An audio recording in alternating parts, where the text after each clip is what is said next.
Year 105 AD. The Roman Empire is at its peak. Under Emperor Trajan, it pushes relentlessly toward the mountains of Dacia, rich lands fiercely defended by tribes that refuse to yield. You were born far from all that, in a forgotten village. Maybe on Campania's dusty fields, maybe along the damp banks of the Tiber. And today, standing before a Roman recruiting post, you decide to change your fate. The sign reads, Legion Enlistment, authorized by the Senate and people of Rome. Behind it, red standards snap in the wind. Patrolling soldiers march in perfect step. Armor gleams. Eyes stay cold.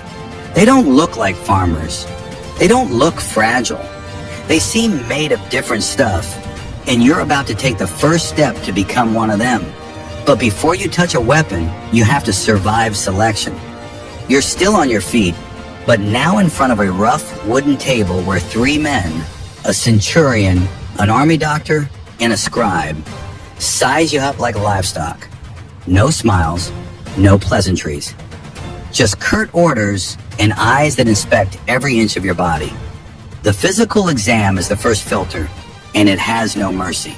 Minimum height, 1.77 meters. Ideal for holding the shield, throwing the pilum, and marching without breaking down. They check your teeth, skin, eyes, hearing, note scars, deformities. A twisted leg or even strong body odor can get you rejected.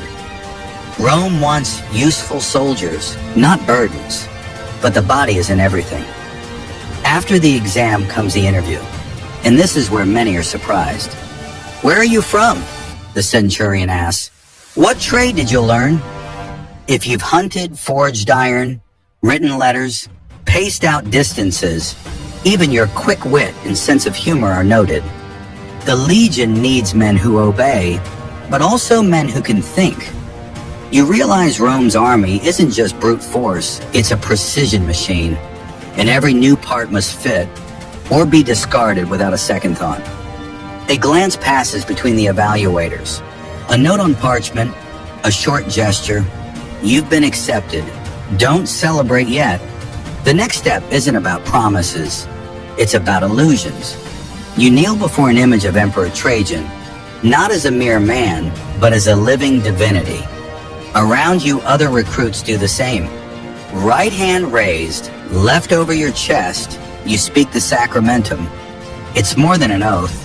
It's total surrender. You swear absolute loyalty to the emperor and the Roman army. You promise to obey without hesitation and, if necessary, to die without question. From that moment on, disobeying an order isn't just a mistake. It's a sacred crime, perjury, an offense against Rome itself. Then comes the gift.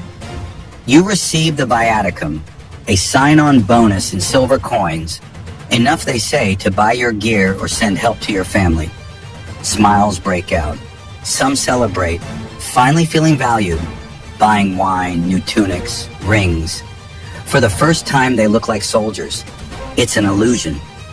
Soon, someone whispers the truth. Everything you use will be deducted.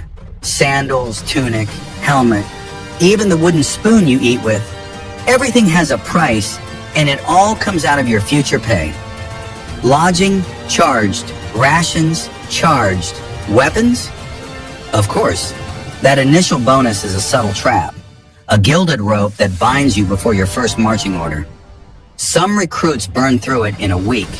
Others gamble, lose, fall into debt to their comrades, and start their military life owing the empire itself.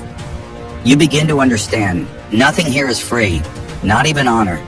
There's no time to brood. The Legion is ready to shape you by force. Dawn isn't over. Cold bites your skin. Dew soaks your tunic. You're up to the sound of clipped commands, no welcome speech, no explanations. Just the first march. 30 kilometers over rough ground, loose stones, slopes that tear your legs apart. Everything with a full kit on your back. Helmet, shield, sword, 2 javelins, dry rations, water skin, tools, wooden stakes, and your share of the tent you'll carry with 7 other men.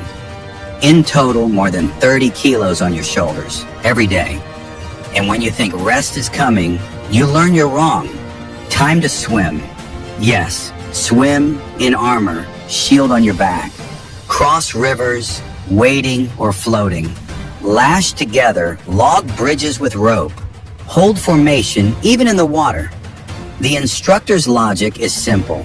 If you can't cross a river with everything you carry, you'll die before you ever see the enemy. Slowly, your body starts to give. Blisters become open sores. Your hands bleed from hauling stones. Hunger lingers. Fatigue is constant. You march until your legs fail. And when they fail, they make you stand and keep going. This isn't just about making soldiers. It's about weeding out the weak and breaking the stubborn until they're useful. And the worst is still to come. When you finally see a sword for the first time, it doesn't shine, doesn't cut, and it isn't metal. It's wood, heavy, clumsy, unimpressive. That's what you'll train with.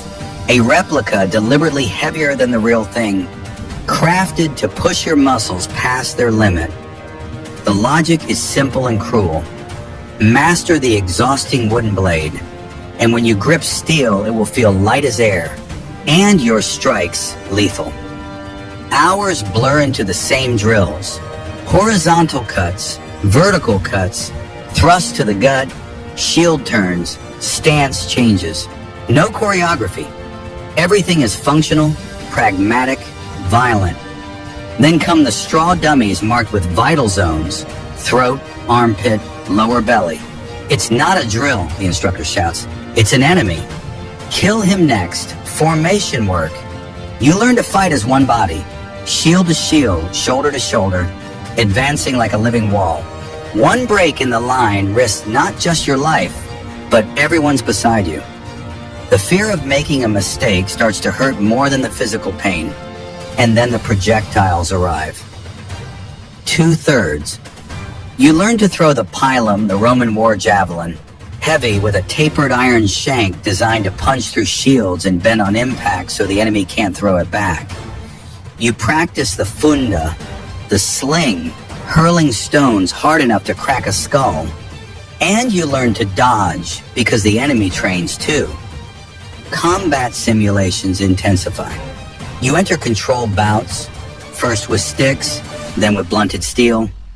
Every mistake, every lapse in focus can mean a broken nose, a dislocated finger, a hairline fracture. It's intentional. Rome is sculpting